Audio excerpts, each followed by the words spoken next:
Hello, Metro District family, and welcome to the Collective Leadership Podcast, a podcast focused in on kingdom renewal and holistic gospel transformation.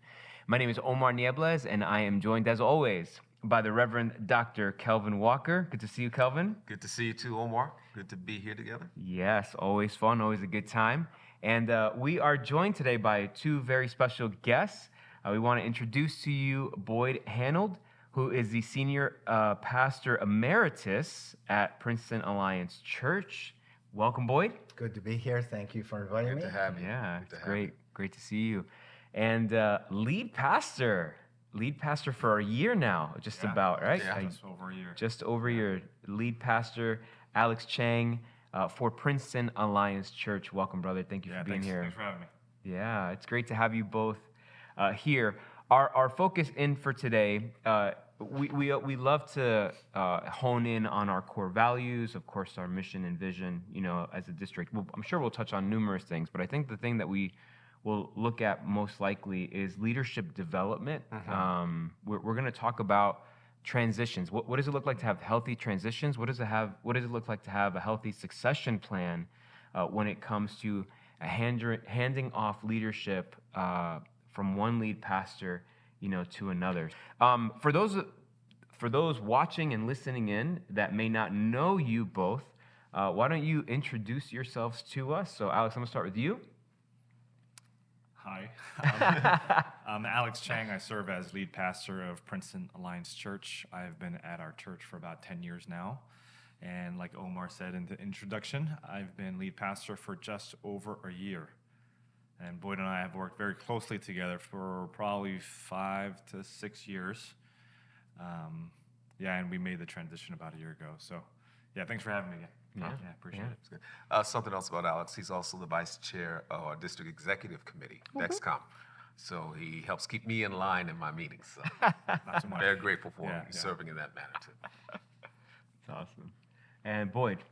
Yeah, I've been with the Alliance in some sort of ministry position with the Christian Missionary Alliance for about 45 years. Half of that, probably about 20, 25 years, has been at Princeton Alliance Church. But before that, I served a small church in Pittsburgh, PA, where I got my feet wet. Go Steelers. Yes, all the time. I still Yes. go back once a year to a game. And then spent 14 years in Thailand as a missionary there in several capacities, and then came home to get further studies.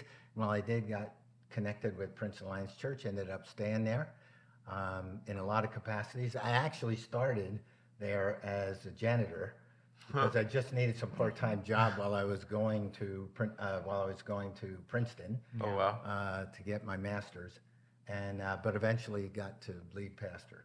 Worked your way up. I worked my way, literally. And we just want to mention this is Reverend Dr. Boyd Hannold. We want Yes. to honor him Yes. for that. So. Yes. Well, actually, that's actually part of my question, and Boyd, you answered that a little bit. But just kind of curious, like, how did you end up landing at PSC? You talked about, being a student, janitor, worked your way up. Where did lead pastor come in? Was that something that you did desire, for yourself? Yeah, well, the short answer to that is no. I wasn't seeking that for myself. I was only there, never in the beginning intended to stay there. Got my furlough year after my third term in Thailand. The Thai church leadership actually asked me to come home and get a couple of advanced degrees so I could go back and teach at the seminary. Okay. So I was going to pick up a master's at Princeton and then a PhD at Temple University in Philadelphia. So that's what I was working on the whole time. And so I was only there temporarily, but I got involved in the church first as volunteer, and also, like I said, as janitor. I needed a little bit of extra money because I had my family to feed at the same time. So I was there just to complete my studies and then go back.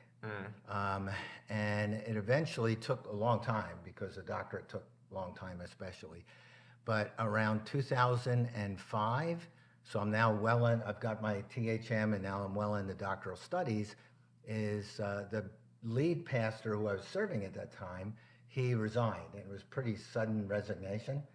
And a lot of people a lot of the leadership left the church at that time when he did. And there was really only 2 ordained pastors on staff at that time. Nate Karseski is our youth pastor and me. So I actually put my doctoral studies to the side and just went full-time at the church to handle everything I could possibly handle just to keep it together. Wow. The board and the special search committee for a new lead pastor was put together during that time. And they actually asked me if I would consider staying, and I told them no, because I was going back to Thailand, but I would take the time to just serve full-time until they found somebody. But try to shorten the story a little bit. Basically, in about 2 years, what happened is I took a team to Thailand, and there I felt God speak very strongly that this was my last time returning to Thailand for this short missions trip. But I didn't know what that exactly meant. Prayed about it with my wife. We decided maybe it means we're supposed to stay at Princeton, but like Gideon, I was going to throw out a fleece. Basically, I told God, listen, if you want me to stay, they have to come back and ask me a second time. Like, I'm not going to go to them and say, hey, I've changed my mind. Well, sure enough, within a couple weeks after we prayed that prayer, they came back and asked me to reconsider. So I reconsidered, went through the process, ended up as lead pastor. And basically, one other element, let me throw this in because it's pretty important. At that time, the vice president, it was called the Vice President of Overseas Missions, at that time, Bob Featherland, he came out, spoke at our church, took us out to dinner, Donna and I, and basically asked if we were returning to Thailand. I said yes, and he challenged us and said, I don't think you should. Oh, really? I think this is a key church that could use a real alliance influence, and I think you're the guy to do it. So that was what really got us thinking along this line. So had to be some pretty clear God leading for me not to go back to Thailand. Wow. That's amazing. Thank you for sharing. I didn't know that part of the story. Same. That's it. I'm glad it was clear too. Yeah. Because when I first took over the position, I said, I don't know anything about running a church in America. I've been in Thailand for 14 years. Right. I don't even know who to read or what seminar to go to find out how to do this. Wow. Right? Wow. So, that's a faith thing. Yeah. Strengthens your faith because you're really relying on the Holy Spirit. Yeah. And obviously God, led you through that whole process and made it absolutely clear. Yeah. Yeah, and hopefully I didn't hurt too many people along the way. Yeah. With all my mistakes. Alex, what about you? Was it as crystal clear for you? How did you get to Princeton? Yeah, equally murky. I came to Princeton first for seminary. So I didn't even know about Princeton Alliance Church. I come from a Korean district church within the C&MA up in North Jersey in Bergen County. And that's all I knew. It's my home church. That's where I grew up. My faith was formed there. My father was a pastor there. I grew up in kids' church, youth, young adults, EM, English ministry, for those who don't know what EM stands for. So I came to Princeton Alliance Church because I was told this is the only Alliance church in the area. So I volunteered first with Pastor Davi, who was still one of our pastors on staff. And I served, I interned, I became a resident, part-time pastor, full-time pastor, associate lead pastor, and then lead pastor. Wow. But lead pastor was never on the horizon. In fact, one of the funny stories is about 8 years ago, 2 years into being the pastor of young adults, I sat with Boyd and I actually asked him, I would like to plant a church with the Metro District in the city. My wife and I, we want to move back after seminary. So 3 years in seminary, it was about 2 years in. And I said, would you pray for us and would you financially support us? And he said yes. Wow.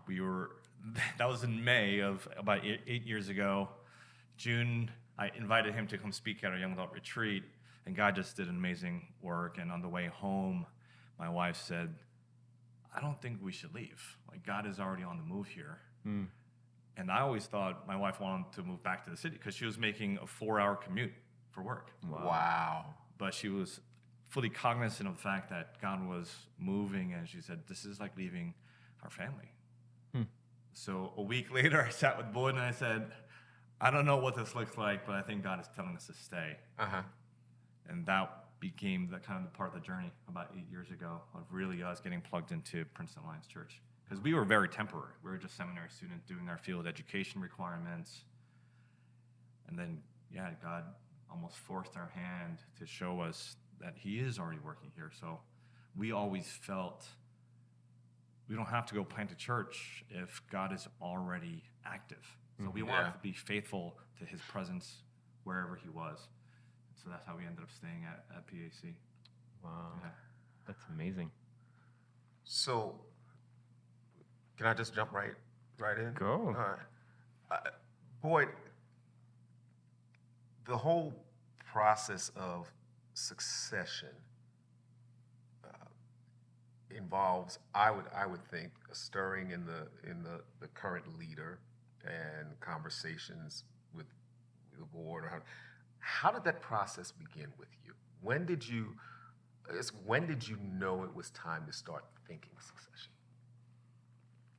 It's a great question. I always thought about succession as well. Let's put it this way: I was always much quicker to hire from within rather than look from somebody on the outside when I needed a job done, when I needed a new position filled. Okay. I looked at who was cranking in the inside, really had our DNA, knew it, loved the work, was willing to, and would push them to think more about going into ministry full time. So that obviously transferred to my lead pastor position. Like when I finally do leave this position, I would much rather have somebody move up, rather than trying to just have an interview with a bunch of people we're meeting for the first time. Okay. So that was always part of my DNA. In my actual position, it started about 6 years ago, maybe. We've known each other for 10, but at 6 years ago, I was like 62. So at 62, I wanted to start talking with the board about, like, I don't know how long I'm going to stay, and I'm not looking to leave tomorrow, but we should think around the year when I'm 65. So that's like 3 years down the road. And just to begin to talk about what that would look like. Because almost everybody on the board at that point had never been through a transition. I had been there a long time at that point. So it was like, there's all kinds of different ways to do this, but the idea of promoting from within is something we should pray about, because that's just the way I'm made. So I started talking with the board about it about 6 years ago. And it was probably about 3 to 4 years ago where everything started to come together, where I thought, wait a minute, this is my guy. God has shown me this is my guy. So then I started to bring a name to the board and saying, listen, we have to pray about this. They had already, and by the way, that's my best advice, is to make sure you're bringing the board along from the very beginning of this. And I don't mean by that, convince them that this is your guy. What I mean is, from the very outset, this is us doing this together. And of course, when it comes to, if I think God has given me a guy, I'm going to tell him why I think this is a guy, but never with the intention of saying, I have to talk him into this. Because I didn't want to leave because I talked them into this. Then I'm not around, and they're not sure if they got the right guy. Right? Wow. So this was always open, always talking, and always praying. But then when I suggested, of course, Alex's name, that's when it got serious. And how is this done? We got like a few books about succession and different options and how to do this. The board was very diligent about reading that, sharing some of the insights of those books. But when it actually came to, okay, we have to decide, is this something that just Boyd is feeling or we're feeling? The board, about 2 years ago, they took 10 months without me to pray once a month together. Just, wait a minute, was it once a month? It was once a week. Every Monday night. Yeah, it was every Monday night, excuse me, for like 10 months, just to pray about this one issue. Wouldn't pray about anything else. They were just praying about, is Alex the guy? And it was after, they didn't set the time 10 months. It was basically, we'll let you know when God tells us. And so at about 10 months mark, they came back and said, we think this is a guy too. And they just shared with me the evidence of how God was speaking to them all together. Because they never talked about it. Like, they didn't pray on Monday and then say, so what's everybody feeling? They only did that Like after 6 months, they tried the first time, I think, and then after 10 months, and it was like, this is a guy. Wow. Sorry. I know there's a lot in that. No. There's a lot, and I'm sure I'm going to forget all the questions that popped into my head. But I'm curious, when you brought into the conversation, and how was that done? Because it's nice that people talk about you. We have a future for you. We have a future plan for your life, Right. and it's great. Yeah, God loves you, and we have a plan for you. Yeah. That happened within a year. He told me after one of the early board meetings of that year, I talked about you being part of my succession plan. And that was it. That's all I said. That was it. I mean, he told me a little bit more about contents of the meeting, which I actually don't remember for whatever reason right now. Right? I think there was some. Because your head was spinning. Yeah, and maybe this is actually a big part of it. But if I may, Boyd did talk to me about 4 or 5 years ago. Would you start praying about this? Yeah. Because he saw it, and I told him straight up no. And he asked me to pray about it, and I said no. And I did. He I did. honestly didn't pray about it. I didn't pray about it. Wow. And then part of our story, which he shared during the installation service, was he actually asked me a second time. Yeah. And I said, no, I'm not going to think about it. Wow. In fact, one of the things that I said at that conversation was, Boyd, take all the time in the world to end whenever you want to end. And I actually said to him, it doesn't have to be me. Feel free. When you leave, I can leave with you. It just opens it up for the next guy. It doesn't have to be me. I never felt, like I said, I never thought about it. So I was his guy. I was his guy. And I always felt compelled to serve Boyd very early on. Actually, one of that early conversation that we had was, I was 32, 33 at that time. And I remember telling him, whatever you want me to do, I'll just say yes. Because his track record was wherever he was called to, he always said yes. And at that age, as a young pastor, I knew my tendency was not to say yes. It was to challenge, to say no. Enneagram 8, right? Like naturally challenging and questioning. But I wanted to learn faithfulness, and he was a great example of that in real life. So I just told him, I'm going to commit to that. So I told him no the first 2 times. And so right around that time when he asked me the third time, I said, I will pray. Okay. Wow. I will pray about it. So I went back to my wife, and she said, I've been saying this to you, but you haven't been listening, right, to what the Lord has been probably guiding for you. Wow.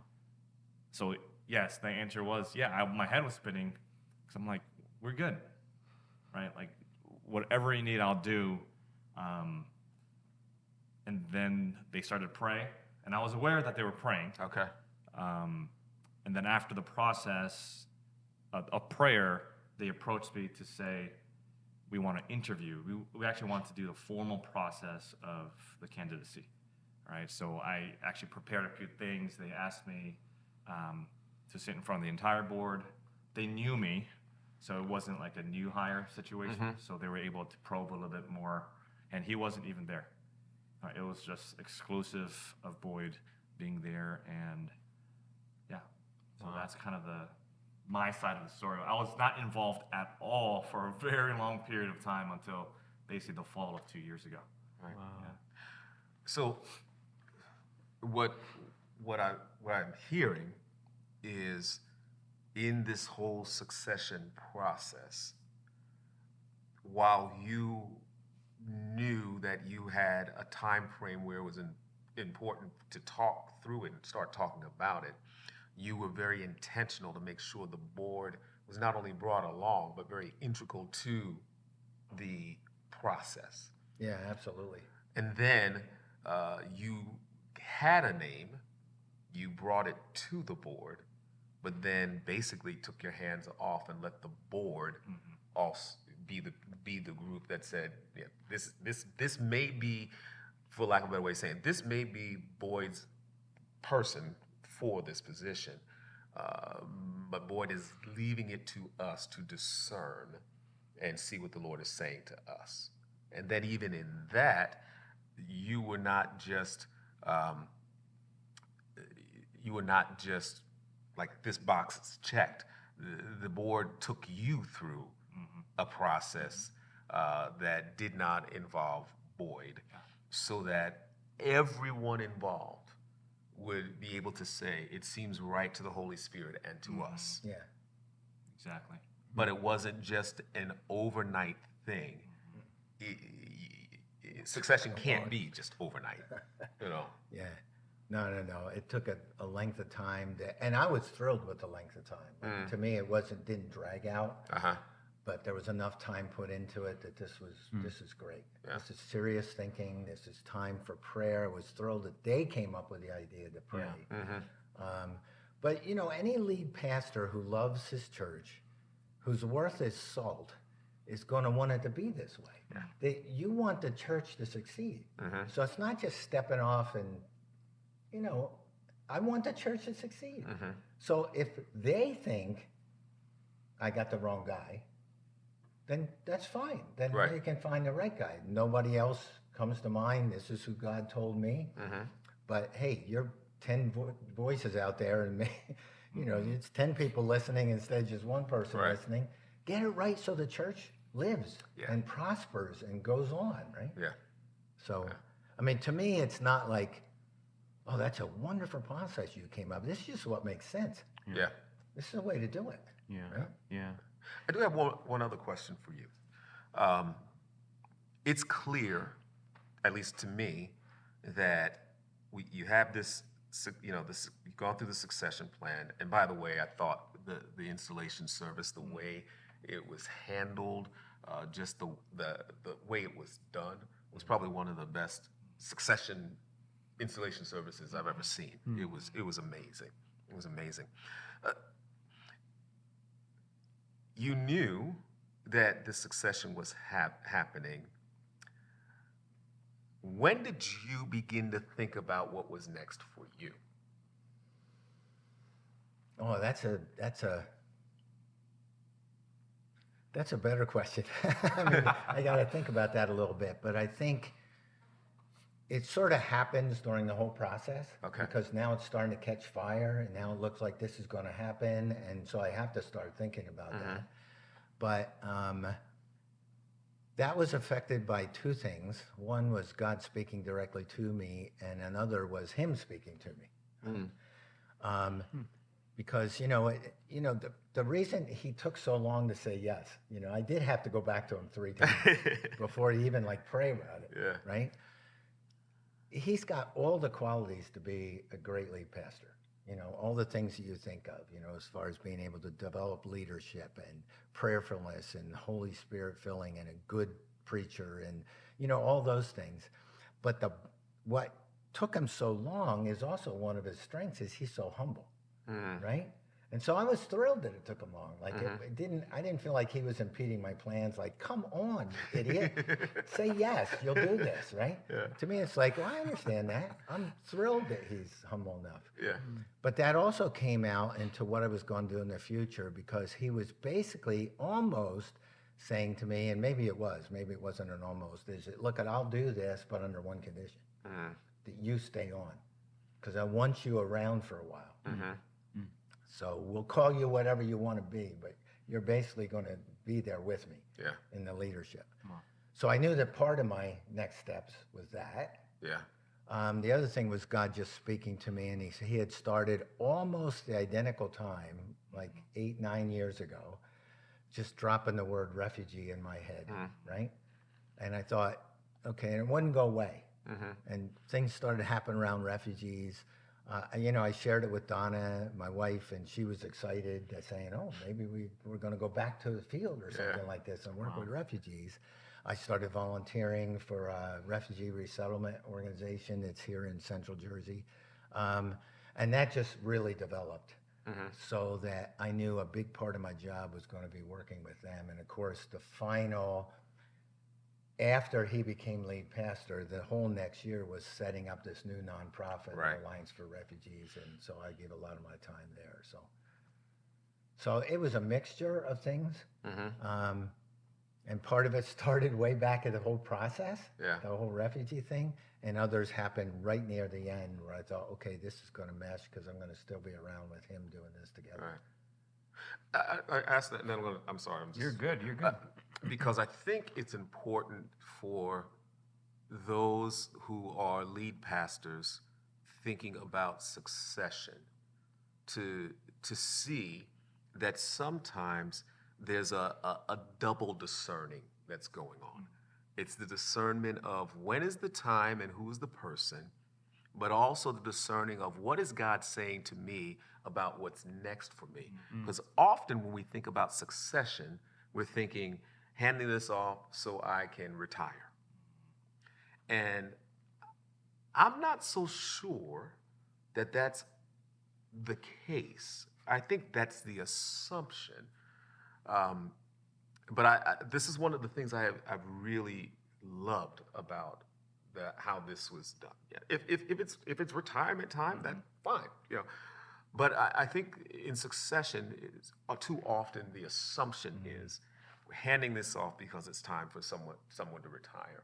And what I think you have modeled in this is handing it off to the next person so I can move over to the next platform the Lord has for me. Yeah. And that's so key. That's so key. So, Yeah, in my case, that's what Yeah. it was. So Yeah. it's like I never thought of retirement. right. So, Yeah. but it's only because God opened this door to refugee work, Right. to me that I wasn't thinking of Right. retirement. But you were open to God opening that door, and that's Yeah. that's amazing. So Sometimes I was kicking myself saying, what the heck did I do? Because it was tough getting this thing started. yeah, And I'm saying, I'm too old to plant something new. Well, you got there. yeah. But we got, God got us there Yeah. anyway. Yeah. Man. I'm curious for you, maybe practically and personally, what was easy about the succession process? And also what obstacles did you have to face? So if I can kind of even summarize, like, hey, the board choosing to pray all on their own, like, we're going to do this thing every week. Like, wow, hey, people are leaning into the Holy Spirit. Yes, that's great. I said no or I had to be asked 3 times. What did you have to navigate through? What came easy through this process? But then also what was difficult, both practically and personally? Boyd and I were really close, right? I think that we got closer maybe even through it because we really had each other. He was the only one in the building who was lead pastor of PAC. Right? So, even now, we share an office. He was in the lead pastor office, and I was in the one right next to it, connected. We switched 6 months after the installation because for me, he's still my pastor. Yeah. He's still my pastor, and so I want to continue to honor him as my pastor. Yeah. So in that regard, personally, it doesn't feel that different. He's also allowed me 3 or 4 years ago, or even maybe 3 years ago, he brought me into board meetings, so even being part of a board meeting was not foreign.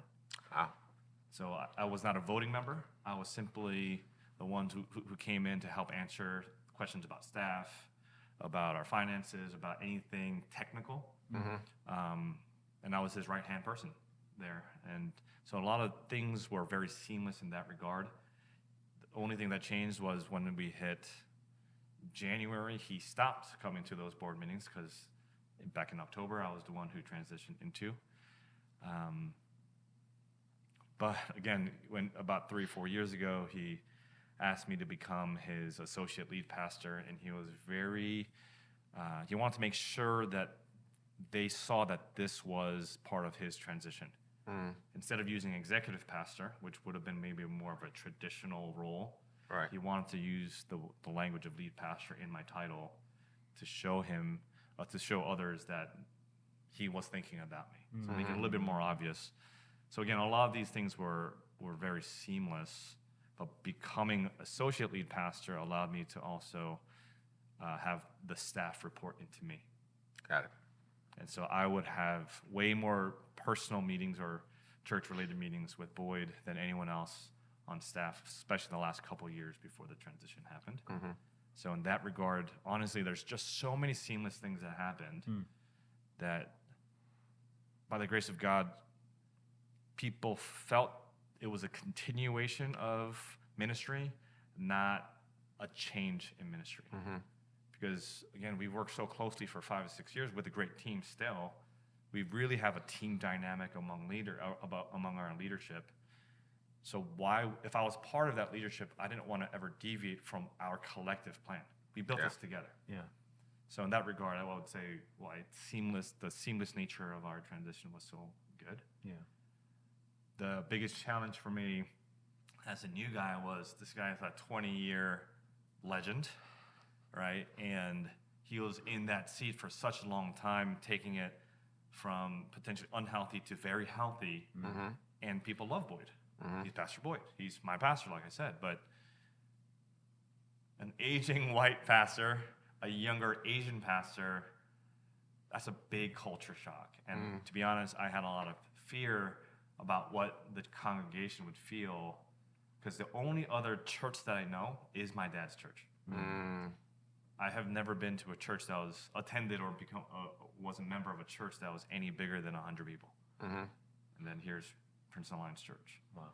So that was a big learning curve for me, but it took me 10 years to learn that. Yeah. Right? So that was probably the biggest challenge. Yeah. Right? It's like, hey, what's going to happen when Boyd is not the lead pastor? It's just the unknown and the fear at a personal level. Can I even do this? How many people are going to leave? Right? Those questions did creep into me at a personal level. Yeah. Thanks for sharing that. What about you, Boyd? The whole time he's been talking, I've been trying to think of something that was hard about this, but it was very few things that were hard. Some of the things I was wondering about, I think, was the leadership team that we have, the other pastors. This was a guy who was like their peer and slowly rising up. And we did it in a very orderly process, that he was at their level with all the other pastors we call as team leaders, or what some churches would call as executive pastors. I guess we actually use that title now, just because more people understand it. And then all of a sudden he's the associate lead pastor and they're reporting to him. It was really crucial for me to try to see how that went. Because he's going to be stepping up and really, basically he has authority over them now, but they were still looking to me as the lead pastor, and they were just reporting to the associate lead pastor. So I wasn't sure how that was going to go and if they all liked him stepping up. So, but it wasn't difficult, because it turned out they loved it. When we finally actually announced to the other team leaders that he was the guy, they just knock this over. They applauded. They were happy. So much so I said, I'm leaving, guys. Is anybody sad? Right? So that was one of the sticky points. And I think, but it wasn't sticky. I just wasn't sure about it. And the other thing he already mentioned was, I was so positive that it was past time for this particular church to have a white pastor. That this is an incredibly diverse church, and whites are actually, and you can walk into our church, and if you see a white guy like me preaching, you're like, what's he doing here? Right? It was so ready for them to have anybody other than white to be doing this. But I still wasn't sure how it would go over entirely. Right. But again, it was just, we just lost almost nobody in this transition. Wow. No leadership, no key volunteers, nobody. So listening to the two of you talk about this whole process, one of the things that seems to be a very consistent theme is the relationship between the two of you and how strong that relationship is. To have you say, hey, got this one condition. I don't want you to go. I want you around in whatever that capacity is. For you to say, yes, I'll be around. I'll be here for you, to share offices, that kind of. Talk to us about your relationship. Okay, I'm looking at him take the lead. He says you take the lead, but Yeah, I mean, we're really close.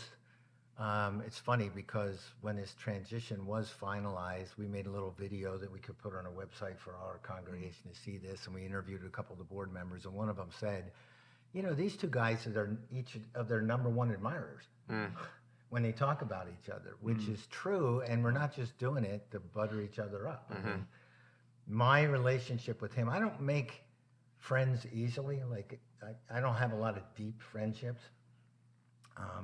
So as I saw him from an intern coming up through this, and so my first relationship with him, I think, would be more called just impressive. That this guy, everything he does, he just does well. I mean, it's amazing to watch him work, and just learning his different skill levels was incredible to me. And at some point, particularly help when he's overseeing staff in difficulties. I watched him do that, and I thought, this guy's better than me. And I thought I was pretty good at it, right?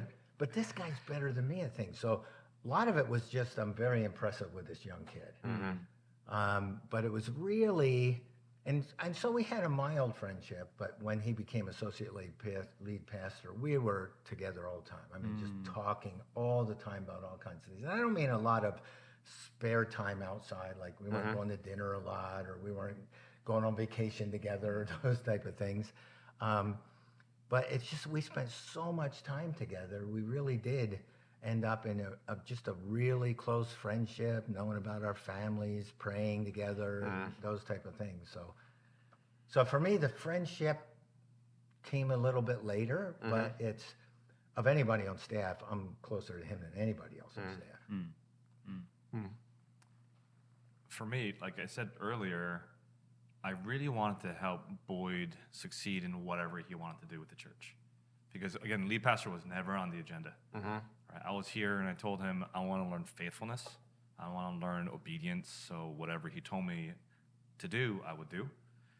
And so I think there was even to this day, there's no competition because of that. Right?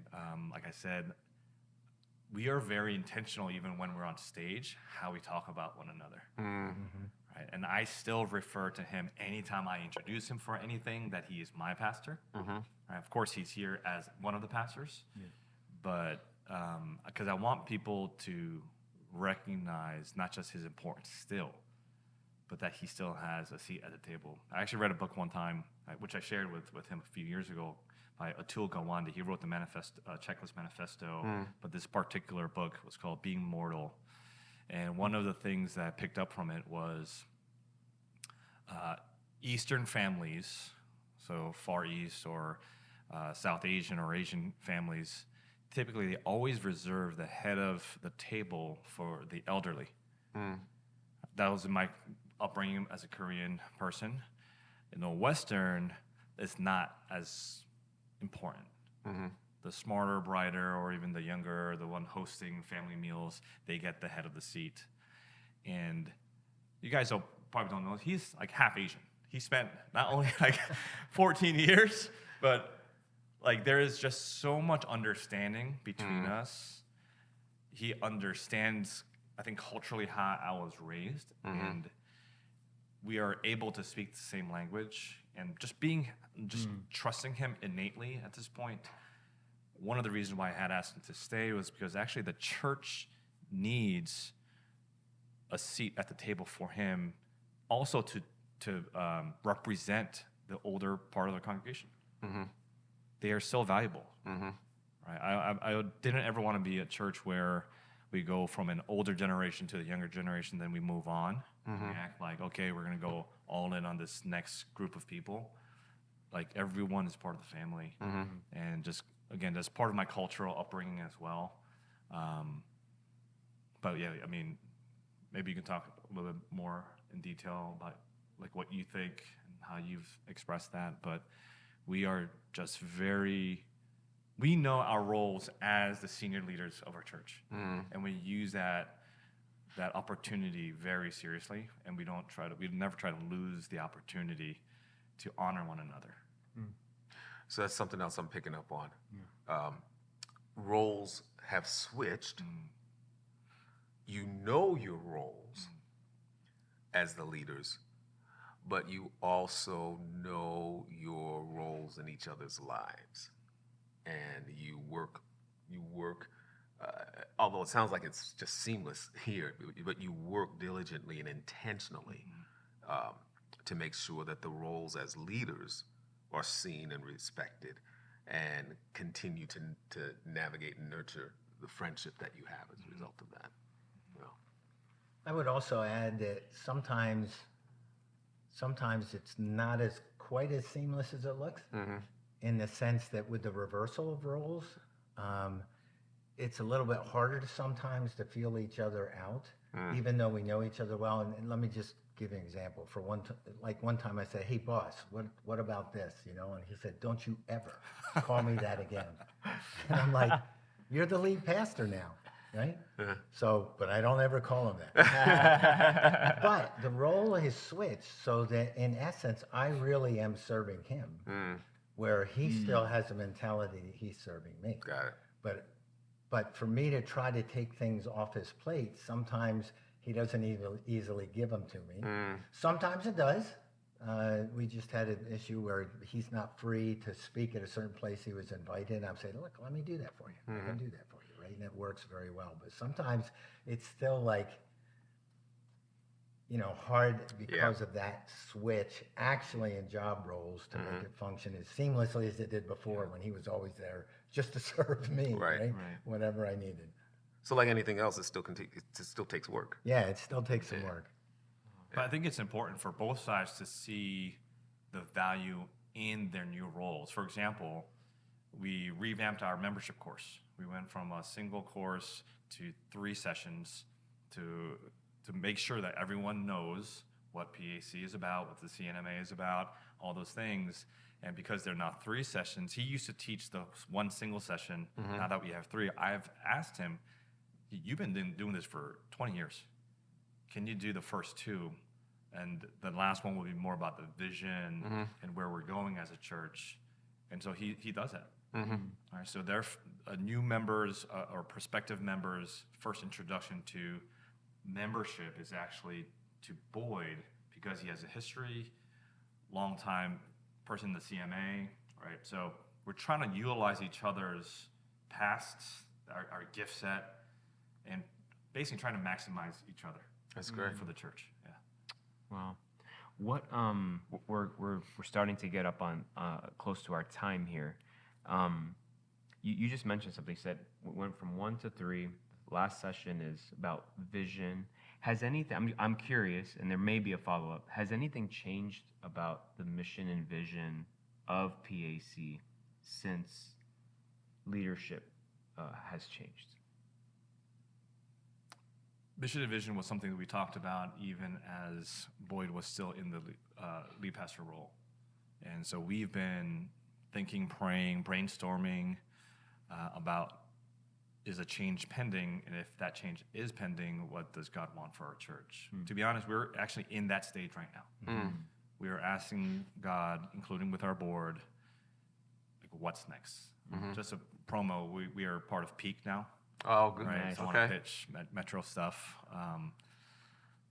because this is a continuation of what God is doing, not a new thing. Yeah. But God might be doing a new thing specific for the church, right? And He's still doing amazing things. People are still getting saved. More and more people getting baptized. We're serving more people in the food pantry, serving refugees, right? So we're doing amazing work, but we are still collectively asking the question, God, what is this new season going to look like? All right, so we're together, but He's part of that. Yeah. He's going to be part of the Peak coaching sessions. The board is part of it. Our executive team is part of that. Because there's value. 20 plus years, not just as lead pastor, but starting as a janitor. Like, he's seen so much of the church history. That's a big part of actually the Peak coaching process. So, it's beautiful because it really does seem like it was never like this. Well, this is what God has spoken and given to me, exclusively to me, and now I'm going to impose that, right? Like you talked about that with the board. I'm not going to impose anything. You've been talking mission and vision even before the switch happened.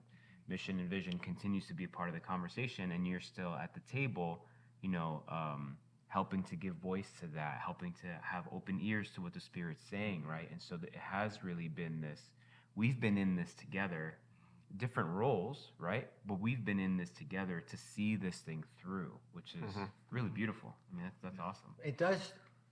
What's changed, though, is at the very top of that, okay? Because we've always had a team approach to everything we do. So I would never come and just say, okay, guys, board, team leaders, everybody, this is what we're doing, this is where we're heading. Right? If I felt like God was giving me a direction like that, I would come first to him and say, hey, let me bounce an idea off you. And we talk about it, pray about it, think about it. And then if it looks like it's going to gain ground, we would take it to our team leaders, probably even before we would take it to the board, just to get a feel for everybody. And then we'd take to the board something a little bit more specific, be a little bit more prepared. So that process still is together. Right? I mean, it's held together, but it starts, now it's him. It does change the beginning because I'm not really seeking the Lord for the vision of PAC like I did when I was lead pastor. So he'll come to me and says, hey, you got a minute? Let's talk about this. Now, a lot of times, that's not how our vision comes about anyway, because it comes because we're having a discussion with the leadership team, and the Holy Spirit is just upon us at that time. We're going like, man, we got to pray about this. This is really thinking. But if anything, it's changed. It's just, he's the guy that starts the process, not me. Right. This is, I keep hearing the phrase at the table, the table. I love that because what I'm hearing is it wasn't a give up your seat at the table and when we're here. It's, hey, here are the seats at the table. We've just shifted seats.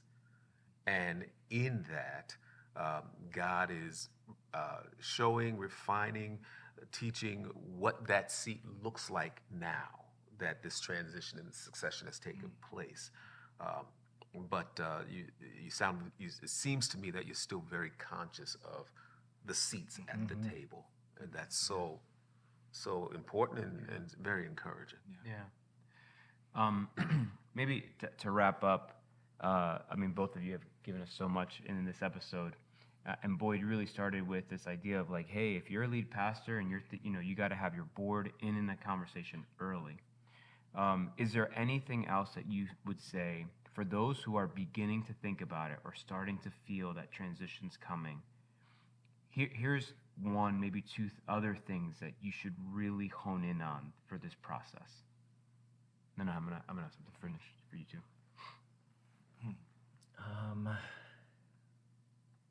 My initial answer is no. I think we've pretty much covered it. I can't think of anything else. Great. But, I mean, I think it came out already, but you should seriously be praying about this. I mean, you should be thinking succession rather than just walking off the job. So say, hey, Lord, if there's somebody that's supposed to take my spot, and it's somebody I know or somebody you're going to bring in my life, I need your eyes on this, right? And so just show me. So that's probably the only thing I would say at this point. Great. Alex, for you obviously knew, obviously with board approval and all that sort of thing, that this would happen, right? You would become the lead pastor. What can you tell, like, that person in that place, that maybe it's not lead pastor of the church that I'm currently serving in. Maybe it's that I'm going to be a lead pastor at some point. In that waiting, how could you encourage those leaders? That's a great question because I was probably more in that camp than thinking that I'd become lead pastor of Princeton Alliance Church. I knew that's why I was probably comfortable enough to say to Boyd, when you're done, I can be done. But I think if there's like any advice of how to start thinking, it's God will use you eventually. And you got to be okay with that. But I think that requires you have to be so secure in your relationship with Christ. And go back to calling, why are you a pastor? Because the only church I knew was my dad's church. That was it. That was my context. And so I was never in a rush to become lead pastor. Right? And I don't think you have to be in a rush to become lead pastor. And you don't have to become lead pastor actually to execute change. And I think that's one of the things that people always want to do is, if I become lead pastor, I'll do this, I'll do this, I'll do this. That's a good If word. you can be a great number two, like learning how to lead from the second chair, I think you will be a great lead pastor. That's awesome. I think that's really one of the things, because it allows you to realize I'm here for the kingdom still. I want to do what's best for this local church expression, and you stay true to that, and you can be a lot more daring and risk-taking, because it's not about just the job at this church. Like, I'm doing what's right in the eyes of God. Yeah. Right? And so I think if you, especially for young guys, I'm speaking more to people like me who are more likely to think about, I want to change things, especially if you're Enneagram 8 or SDI Red. Time will come, but that always starts with, I think, security in Christ. So, Good. Thank you. Thank you. Any final words? This has been so encouraging. If I could give anything from this conversation to our lead pastors and to those who are being led by lead pastors, it would be this. Number one, succession thought doesn't happen overnight. You want to start thinking about succession sooner than later. Number two, one of the things I've loved from this conversation is succession doesn't happen without development. And you were very intentional in your development of Alex, which then when he became the associate lead, he became intentional of the development of the rest of the staff. So that's key to it. And number three, succession can be done in a healthy manner. And this is a great example of it being done in a healthy manner. So those would be the things that I would take away from this conversation.